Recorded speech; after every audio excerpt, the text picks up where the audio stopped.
Assalamualaikum warahmatullahi wabarakatuh. Waalaikumsalam warahmatullahi wabarakatuh. Boleh diperkenalkan siapa namanya? Nama saya Widya Safitri, biasa dipanggil Wiwit. Sekarang kelas 12 SMK. Betul, 12 SMK.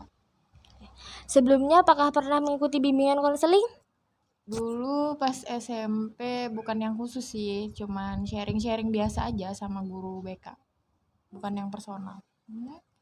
Sebelumnya saya bakal memberitahu apa itu bimbingan konseling. Jadi bimbingan konseling adalah proses pemberian bantuan dari orang yang ahli kepada individu yang mengalami masalah dengan melalui wawancara seperti yang kita lakukan saat ini untuk menemukan solusi dari masalah tersebut.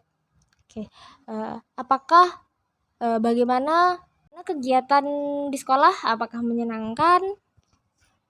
Pasti ada menyenangkannya dan ada tidak menyenangkannya, tapi sekolah pasti menyenangkan, pasti menyenangkan. Gitu. Apakah ada problem yang Anda alami di saat sekolah? Kalau problem itu pasti ada. Yang pertama pasti problem dalam belajar nih. Itu terutama problem yang saya rasain itu dalam belajar kelompok sih. Susah banget untuk mencapai kerjasama dalam belajar kelompok. Dan partisipasi dari teman satu kelompok itu tuh kurang gitu. Karena pasti dalam satu kelas itu kan ada geng pasti kan. Nah, anggota gengnya itu satu kelompok sama saya yang bukan dari circle geng itu, jadi disatukan dalam satu kelompok belajar.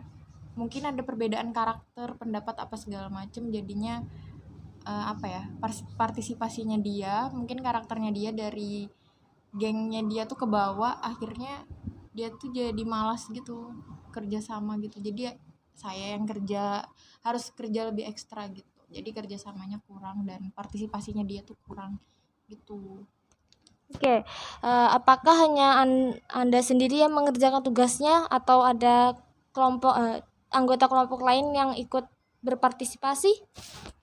Ada yang ngebantu karena kan dalam satu kelompok itu biasa 5 orang ya, paling sedikit 5 orangan lah.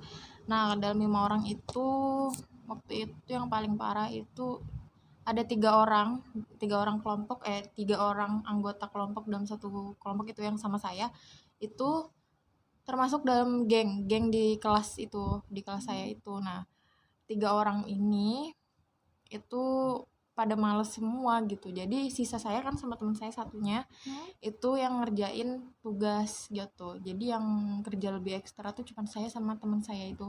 Mereka bertiga tuh ada kerja sih, cuman kerjanya kayak cuman ya biasa aja, nggak bisa dibilang kerja gitu. Jadi kita sendiri kan yang ngerjain, akhirnya pasti jengkel lah ya kayak gitu. Ya gitu. Apa yang kamu lakukan untuk mengatasi teman-teman kamu yang kurang berpartisipasi dalam kerja kelompok? Waktu itu udah sempat ditegur sih secara halus, suruh kayak ditegur tuh, mungkin kayak misalkan kalau lagi kerja kelompok diskusi apa segala macem, kalau mereka lagi males ditegur baik-baik kayak tolong dong ikut kasih pendapat juga, tolong dong ikut partisipasinya juga gitu. Tapi ya biasalah orang begitu, jadi ya masih aja. Menurut saya yang kamu lakukan sudah benar. Kamu sudah memberikan teguran secara halus. Kemudian jika memang dia tidak bisa menerima teguran kamu, kamu bisa lapor kepada gurumu yang bersangkutan.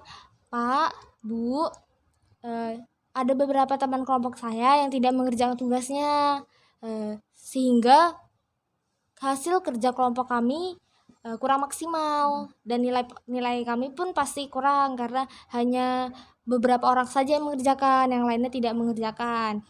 Nah, kemudian jika tanggapan gurumu sudah baik, alhamdulillah masalah kamu sudah teratasi. Namun jika gurumu memberikan solusi yang kurang, maka kamu bisa bilang kepada beliau, Pak, Bu, apakah di kelompok selanjutnya bisa bertukar kelompok, jadi saya bisa dan teman-teman lain bisa aktif secara semuanya gitu. Nah, tidak hanya berpaku pada 1 atau 2 orang siswa saja yang mengerjakan. Kemudian jika gurumu mengiyakan, berarti masalahmu juga sudah selesai. Kemudian jika memang gurumu tidak memberikan pilihan, maksudnya harus kelompok itu saja, ya sudah, berarti kamu harus lebih sabar dan mungkin bisa memberikan komunikasi lebih kepada anak-anak, teman-teman kamu, misalnya dengan sedikit pendekatan, misalnya menegur secara halus, atau ya lebih memberikan motivasi bahwa semua yang kita kerjakan di kelompok ini pasti ada gunanya di masa depan, pasti ada manfaatnya buat kehidupan kita gitu. Jadi jangan berpikir bahwa yang kita lakukan ini tidak ada gunanya, pasti semuanya ada gunanya. Oke, itu saja yang bisa saya sampaikan. Apakah ada permasalahan yang lainnya? Itu aja sih yang paling mengganggu ya kalau misalkan lagi belajar mengajar. Terima kasih banyak atas sarannya. Oke, itu saja yang bisa saya sampaikan. Mohon maaf bila ada salah kata. Saya mohon maaf. Semoga pembelajaran Anda menyenangkan, bisa mengikuti sekolah dengan baik. Terima kasih. Assalamualaikum warahmatullahi wabarakatuh. Waalaikumsalam warahmatullahi wabarakatuh. Terima kasih kembali.